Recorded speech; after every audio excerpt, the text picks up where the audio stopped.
Hi friends, welcome back to Rashu vlogs. ನಾನು ಮಾಡ್ತಿರೋ vlog ಬಂದು ಇವತ್ತು ಗುರು ಪೂರ್ಣಿಮಾದು ಇತ್ತಲ್ಲ, ಅದು ಮಾರ್ನಿಂಗ್ ವ್ಲಾಗ್ ಆಗಿರುತ್ತೆ. ಮೊದಲಿಗೆ ನಾನು ಇಲ್ಲಿ ದೇವ್ರಿಗೆ ಪೂಜೆ ಮಾಡೋಣ ಅಂತ ಹೇಳಿ ಇದು ಕಳ್ಸೋಕ್ಕೆ ರೆಡಿ ಮಾಡ್ಕೊಳ್ತಾ ಇದ್ದೀನಿ. ಮೊದಲು ಕಳ್ಸೋಕ್ಕೆ ರೆಡಿ ಮಾಡ್ಕೊಳ್ಳೋಕ್ಕೆ ಕಮಲದ ಬಟ್ಟೆಗೆ ಅಕ್ಕಿನ ಹಾಕ್ಕೊಂಡು ನೆಕ್ಸ್ಟ್ ನಾನು ಕಳ್ಸೋ ಚೊಂಬಿಗೆ ನೀರನ್ನ ಇಟ್ಕೊಂಡಿದ್ದೀನಿ. ಫ್ರೆಶ್ ಆಗಿರೋ ನೀರನ್ನ ಇಟ್ಕೊಂಡು ಅದಕ್ಕೆ ಒಂದು ಚಿಟಿಕೆಯಷ್ಟು ಅರಿಶಿನ ಹಾಗೆ ಕುಂಕುಮ ಎರಡನ್ನೂ ಕೂಡ ನಾನು ಇಲ್ಲಿ ಹಾಕ್ತಾಯಿದ್ದೀನಿ. ಕೆಲವೊಂದು ಕಡೆ ಕೆಲವು ಪದಾರ್ಥಗಳನ್ನ ಹಾಕ್ತಾರೆ, ಕಾಯಿನ್ಸು ಮತ್ತು ಡ್ರೈ ಫ್ರೂಟ್ಸ್ ಎಲ್ಲ. ನಾವೇನು ಆ ಥರ ಎಲ್ಲ ಹಾಕಲ್ಲ, ಅರಿಶಿನ ಕುಂಕುಮ ಅಷ್ಟೇ ರೆಗ್ಯುಲರಾಗಿ ಹಾಕೋದು. ಅದನ್ನು ಹಾಕಿ ನೆಕ್ಸ್ಟ್ ನಾನು ಇಲ್ಲಿ 5 ವೀಳ್ಯದೆಲೆಗಳನ್ನ ತೊಗೊಂಡಿದ್ದೀನಿ. 5 ವೀಳ್ಯದೆಲೆಗಳನ್ನ ವಾಶ್ ಮಾಡಿಕೊಂಡು ಅದನ್ನು ಕೂಡ ಕಳ್ಸೋಕ್ಕೆ ಹಾಕ್ತಾಯಿದ್ದೀನಿ. ಕಳ್ಸಕ್ಕೆ ಹಾಕಿದ ನಂತರ ನಾನಿಲ್ಲಿ ಕಳ್ಸೋಕ್ಕೆ ಬೊಟ್ಟಿಡೋಣ ಅಂತ ಹೇಳಿ ಗಂಧ ಇಟ್ಟು ಅದಕ್ಕೆ ಕುಂಕುಮನ ಇಟ್ಕೊಳ್ತಾ ಇದ್ದೀನಿ. ಇಟ್ಕೊಂಡಾದ್ಮೇಲೆ ನಾನಿಲ್ಲಿ ನಾವು ತೆಂಗಿನಕಾಯಿ ಇಡೋದ್ರಿಂದ ತೆಂಗಿನಕಾಯಿಗೂ ಕೂಡ ಅರಿಶಿನ ಹಚ್ಕೊಳ್ತಾ ಇದ್ದೀನಿ. ಅರಿಶಿನ ಎಲ್ಲ ಹಚ್ಚಿ ಚೆನ್ನಾಗಿ ಅದ್ರ ಮೇಲೆ ನಾನಿಲ್ಲಿ ಒಂದು ವೃತ್ತಾಕಾರದಲ್ಲಿ ಕುಂಕುಮ ಕೂಡ ದೊಡ್ಡದಾಗಿ ಇಟ್ಕೊಳ್ತಾ ಇದ್ದೀನಿ. ಕೆಲವೊಂದು ಸಲ ಫ್ರೀ ಇದ್ದಾಗ ನಾನು ಬೇರೆ ಬೇರೆ ರೀತಿ ಕುಂಕುಮಗಳನ್ನೂ ಕೂಡ ಇಡ್ತೀನಿ. ಇವಾಗ ಸ್ವಲ್ಪ ನಾನು ಬ್ಯುಸಿ ಇದ್ದ ಕಾರಣ ಇದೇ ಥರ ಸಿಂಪಲಾಗಿ ಸಾಕು ಅಂತ ಹೇಳಿ ಈ ಥರ ಇಟ್ಕೊಳ್ತಾ ಇದ್ದೀನಿ. ಈ ಥರ ಇಟ್ಕೊಂಡ ನಂತರ ನಾನು ಇಲ್ಲಿ ಆ ಕಳಸಕ್ಕೆ ಗೆಜ್ಜೆ ವಸ್ತ್ರ ಕೂಡ ಹಾಕ್ಕೊಳ್ತಾ ಇದ್ದೀನಿ. ಒಂದು ಚಿಕ್ಕ ಎಳೆಯಷ್ಟು ಗೆಜ್ಜೆ ವಸ್ತ್ರನ ಹಾಕ್ಕೊಂಡು ಫ್ಲವರ್ಗಳು ಕೂಡ ಹಾಕ್ಕೊಂಡು ಕಳಸ ರೆಡಿ ಮಾಡಿಕೊಂಡೆ. ನಮ್ಮ ದೇವ್ರ ಮನೆ ಸ್ವಲ್ಪ ಚಿಕ್ಕ ಆಗಿರೋದ್ರಿಂದ ಅಲ್ಲಿ ಒಳಗಡೆ ಕೂತ್ಕೊಂಡು ಮಾಡೋಕ್ಕಾಗಲ್ಲ. ಸೊ ನಾನಿಲ್ಲಿ ಅಡುಗೆ ಮನೆಯಲ್ಲೇ ಅದನ್ನು ರೆಡಿ ಮಾಡಿ ನೆಕ್ಸ್ಟು ತೊಗೊಂಡೋಗಿ ದೇವ್ರ ಮನೆಯಲ್ಲಿ ಇಟ್ಕೊಳ್ತಾ ಇದ್ದೀನಿ.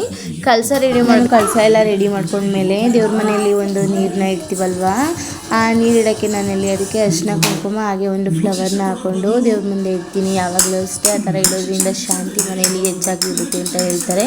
ಸೊ ಅದನ್ನು ಇಟ್ಕೊಂಡು ನಾನಿಲ್ಲಿ ದೇವ್ರ ಪೂಜೆ ಎಲ್ಲ ಮುಗಿಸ್ಕೊಂಡೆ. ದೇವ್ರ ಪೂಜೆ ಎಲ್ಲ ಮುಗಿಸ್ಕೊಂಡು ಬೆಳಗ್ಗೆ ದೇವಸ್ಥಾನಕ್ಕೆ ಹೋಗೋದ್ರಿಂದ ಪಾಪು ಮಲಗಿದ್ಲು. ಅಷ್ಟರಲ್ಲಿ ಪಾಪನೂ ಕೂಡ ಇದ್ಲು. ಅವಳನ್ನ ರೆಡಿ ಮಾಡೋಣ ಅಂತ ಹೇಳಿ ಸ್ನಾನ ಮಾಡಿಸ್ಕೊಂಡು ಬಂದು ಅವಳನ್ನು ಕೂಡ ನಾನಿಲ್ಲಿ ರೆಡಿ ಮಾಡ್ತಾಯಿದ್ದೀನಿ. ಬೆಳಿಗ್ಗೆನೇ ಎದ್ದು ಅವಳಿಗೆ ಸ್ನಾನ ಮಾಡಿಸೋದ್ರಿಂದ ಅವಳು ಸ್ವಲ್ಪ ಇರಿಟೇಟ್ ಆದಂಗೆ ಆಗ್ತಿತ್ತು. ಸೊ ನೋಡಿ ಈಗ ಲಾಸ್ಟಲ್ಲಿ ಸ್ಮೈಲ್ ಮಾಡ್ತಿದ್ದಾಳೆ. ನೆಕ್ಸ್ಟ್ ಮುಗಿಸ್ಕೊಂಡು ಮನೇಲಿ ನಾವು ಯಾವಾಗಲೂ ಅಷ್ಟೇ ಪೂಜೆ ಮಾಡಬೇಕಾದ್ರೆ ಈ ಥರ ದೇವ್ರ ಸಾಂಗ್ ಟಿವಿಗೆ ಕನೆಕ್ಟ್ ಮಾಡಿರ್ತೀವಿ. ನೆಕ್ಸ್ಟ್ ನನ್ನ ಹಸ್ಬೆಂಡು ಕೂಡ ದೇವ್ರಿಗೆ ಗಂಧದ ಕಡ್ಡಿ ಹಚ್ಚಿ ಪೂಜೆನ ಕೂಡ ಶುರು ಮಾಡಿಕೊಂಡ್ರು. ಪೂಜೆ ಎಲ್ಲ ಮುಗಿಸ್ಕೊಂಡು ನಾವಿಲ್ಲಿ ರಾಯರು ಮಠ ಇತ್ತು ಇಲ್ಲಿ ಕೋಣನಕುಂಟೆ ಹತ್ರ. ರಾಯರು ಮಠಕ್ಕೆ ನಾವು ಹೋಗ್ತಾ ಇದ್ದೀವಿ. ನೀವು ನೋಡ್ಬೋದು, ನಾವು ಬೆಳಿಗ್ಗೆನೇ ಹೋಗಿದ್ರಿಂದ ಬೆಳಿಗ್ಗೆನೇ ಇನ್ನೂ ಅಷ್ಟೊಂದೇನು ರೆಡಿ ಮಾಡಿರಲಿಲ್ಲ. ಅಲ್ಲಿ ಆವಾಗ ತಾನೇ ಎಲ್ಲ ಶುರು ಮಾಡಿದರು ಮಾಡೋಕ್ಕೆ.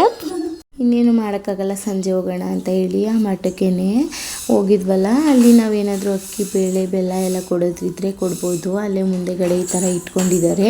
ನಾವು ಫಸ್ಟ್ ಟೈಮ್ ಅಲ್ಲಿ ಹೋಗಿದ್ದರಿಂದ ನಮಗೆ ಗೊತ್ತಿರಲಿಲ್ಲ, ನಾವು ತೊಗೊಂಡು ಹೋಗಿರಲಿಲ್ಲ. ನೆಕ್ಸ್ಟ್ ಟೈಮ್ ಹೋದಾಗ ತಗೊಳ್ಳೋಣ ಅಂತ ಹೇಳಿ ಹಂಗೇ ದೇವರಿಗೆ ಪ್ರದಕ್ಷಿಣೆ ಹಾಕ್ಕೊಂಡು ಹೋಗೋಣ ಅಂತ ಹೇಳಿ ಹಿಂಗೂ ಹೋಗಿದ್ವಲ್ವ, ಪ್ರದಕ್ಷಿಣೆ ಹಾಕೊಳ್ತಾ ಇದ್ದೀವಿ. ನೀವೇ ನೋಡ್ಬೋದು ತುಂಬಾ ನಾವು ಬೆಳಿಗ್ಗೆ ಹೊರಟೋಗಿದ್ದೆ ಅಲ್ವಾ, ಅದಕ್ಕೆ ಸೊ ಅಲ್ಲಿ ಇನ್ನೂ ಏನೂ ರೆಡಿಯಾಗಿರಲಿಲ್ಲ. ನಾವು ಸ್ವಲ್ಪ ಟೈಮ್ ಬಿಟ್ಕೊಂಡು ಹೋಗಿದ್ರೆ ಎಲ್ಲ ಆಲ್ರೆಡಿ ಎಲ್ಲ ರೆಡಿಯಾಗಿರ್ತಿತ್ತೇನೋ. ನಾವು ಫಸ್ಟ್ ಟೈಮ್ ಹೊರಟಿದ್ರಿಂದ ನಮಗೆ ಟೈಮಿಂಗ್ಸ್ ಗೊತ್ತಾಗಿರಲಿಲ್ಲ.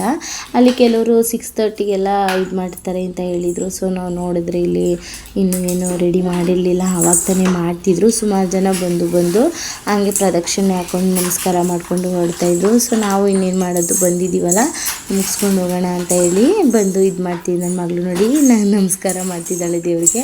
ಹಾಗೆ ನಾನು ಕೂಡ ಪ್ರದಕ್ಷಿಣೆ ಹಾಕ್ಕೊಂಡು ದೇವರಿಗೆ ನಮಸ್ಕಾರ ಮಾಡಿಕೊಂಡು ನೆಕ್ಸ್ಟ್ ಟೈಮ್ ಬಂದಾಗ ಟೈಮಿಂಗ್ಸ್ ತಿಳ್ಕೊಂಡ್ವಿ, ಅವ್ರನ್ನ ಕೇಳಿಬಿಟ್ಟು. ಸೊ ಹೋಗೋಣ ಅಂತ ಹೇಳಿ ದೇವರಿಗೆ ನಮಸ್ಕಾರ ಮಾಡಿಕೊಂಡು ಬಂದ್ವಿ. ಅಲ್ಲಿಂದ ಹೊರಗಡೆ ಬರ್ತಿದ್ದಂಗೆ ಇಲ್ಲೊಂದು ತುಳಸಿ ಕಟ್ಟೆ ಕೂಡ ಸಿಗುತ್ತೆ. ಹಾಗೆ ಇದೊಂದು ಮರ, ಈ ಮರದ ಹೆಸರು ಏನು ಅಂತ ನನಗೆ ಗೊತ್ತಿಲ್ಲ. ಅಲ್ಲೆಲ್ಲರೂ ಪ್ರದಕ್ಷಿಣೆ ಹಾಕ್ತಿದ್ರು ಅಂತ ನಾವು ಕೂಡ ಹಾಕೊಂಡು ಬಂದ್ವಿ. ನೆಕ್ಸ್ಟು ಅಲ್ಲಿ ಒಂಥರ ನನಗೆ ದೇವಸ್ಥಾನಕ್ಕೆ ಹೋದ್ಮೇಲೆ ಒಂಥರ ಸ್ಯಾಟಿಸ್ಫ್ಯಾಕ್ಷನ್ನೇ ಆಗ್ತಿರ್ಲಿಲ್ಲ. ಯಾಕಂದರೆ ಒಂದು ದೇವ್ರಿಗೆ ಹೋದ್ಮೇಲೆ ಒಂದು ತೀರ್ಥ ತಗೊಂಡು ಒಂದು ಪ್ರಸಾದ ತಗೊಂಡು ಹಾಗೆ ಬೊಟ್ಟಿಕ್ಕೊಂಡು ಏನೋ ಬಂದರೆ ಒಂಥರ ಖುಷಿಯಾಗುತ್ತೆ. ನಮ್ಗಲ್ಲಿ ಏನೂ ಸಿಕ್ಕಿಲ್ಲ ಅಲ್ವಾ, ಒಂಥರ ನನಗೆ ಅದು ದೇವ್ರಿಗೆ ಹೋಗಿದ್ದು ಅಂತ ಅನಿಸ್ತಾನೆ ಇರಲಿಲ್ಲ. ಸೊ ನೆಕ್ಸ್ಟ್ ಆ ಕಡೆಯಿಂದ ಬರಬೇಕಾದ್ರೆ ಅಲ್ಲಿ ಮಾರಮ್ಮ ತಾಯಿ ದೇವಸ್ಥಾನ ಇತ್ತು. ಅಲ್ಲಿಗಾದರೂ ಹೋಗ್ಬಿಟ್ಟು ಹೋಗೋಣ ಅಂತ ಹೇಳಿ ಅಲ್ಲಿಗೆ ಹೊರಟ್ವಿ. ಅಲ್ಲಿ ಕಬ್ಬಾಳಮ್ಮ ತಾಯಿ ಹಾಗೆ ಇನ್ನೂ ಕೆಲವು ಚಿಕ್ಕ ವಿಗ್ರಹಗಳನ್ನೆಲ್ಲ ಇಟ್ಕೊಂಡಿದ್ರು. ಅದನ್ನೆಲ್ಲ ನೋಡಿಕೊಂಡು ನಾವು ಹೋದ ತಕ್ಷಣ ತುಂಬಾ ಚೆನ್ನಾಗಿ ಇಲ್ಲಿ ಪೂಜೆ ಮಾಡಿಕೊಟ್ರು. ಪೂಜೆ ಮಾಡಿಸ್ಕೊಂಡು ನಾವು ಅಲ್ಲಿ ಸ್ವಲ್ಪ ನೆಮ್ಮದಿ ಸಿಕ್ತಂಗೆ ಆಯಿತು.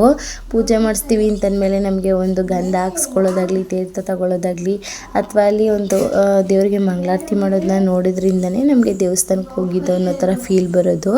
ಸೊ ತುಂಬಾ ಖುಷಿ ಆಯಿತು. ನನ್ನ ದಿನ ಈ ರೀತಿ ಇತ್ತು. ನಾನು ನೆಕ್ಸ್ಟ್ ವೀಡಿಯೋನ ಮುಂದಿನ ವ್ಲಾಗಲ್ಲೇ ಹಾಕ್ತೀನಿ. ಅಲ್ಲಿವರೆಗೂ ನೀವು ನನ್ನ ವೀಡಿಯೋಸ್ನ ನೋಡಿ ಲೈಕ್ ಮಾಡಿ, ಶೇರ್ ಮಾಡಿ, ಕಾಮೆಂಟ್ ಮಾಡಿ, ಹಾಗೆ ಸಬ್ಸ್ಕ್ರೈಬ್ ಆಗಿ. Thanks for watching and keep supporting.